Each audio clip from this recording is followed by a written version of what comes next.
પરિસ્થિતિ ગમે તેટલી કઠિન હોય પણ જો સાચું માર્ગદર્શન મળી જાય તો શિક્ષણનો અધૂરો રહેલો રસ્તો ફરી શરૂ થઈ શકે છે.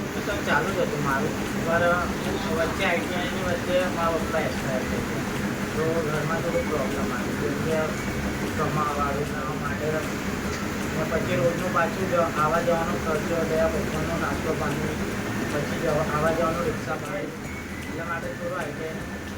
ભરૂચ જિલ્લા શિક્ષણ અધિકારી શ્રીમતી સ્વાતિબા રાઉલના કુશળ માર્ગદર્શન હેઠળ જિલ્લામાં બેક ટુ સ્કૂલ ફેઝ 2 અભિયાન જોરશોરથી ચાલી રહ્યું છે, જે અંતર્ગત ડ્રોપઆઉટ વિદ્યાર્થીઓને ફરી શાળા તરફ વાળવાનો એક સરાહનીય પ્રયાસ કરવામાં આવ્યો.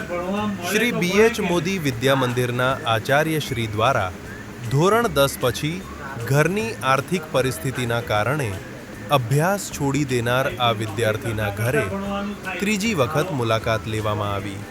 આચાર્યશ્રીની આત્મીયતા અને યોગ્ય કાઉન્સેલિંગના કારણે વિદ્યાર્થીએ કમાણી કરવાની સાથે સાથે ઓપન સ્કૂલના માધ્યમથી ધોરણ 11 અને 12નો અભ્યાસ ફરી શરૂ કરવાની તત્પરતા બતાવી છે.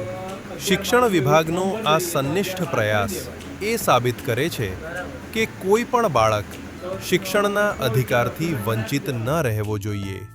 આવો આપણે સૌ સાથે મળીને આ પ્રેરણાદાયી કાર્યને બિરદાવીએ અને શિક્ષણનો દીપ ઘરે ઘરે પ્રગટાવીએ. બેક ટુ સ્કૂલ, શિક્ષણથી સશક્તિકરણ તરફ એક ડગલું.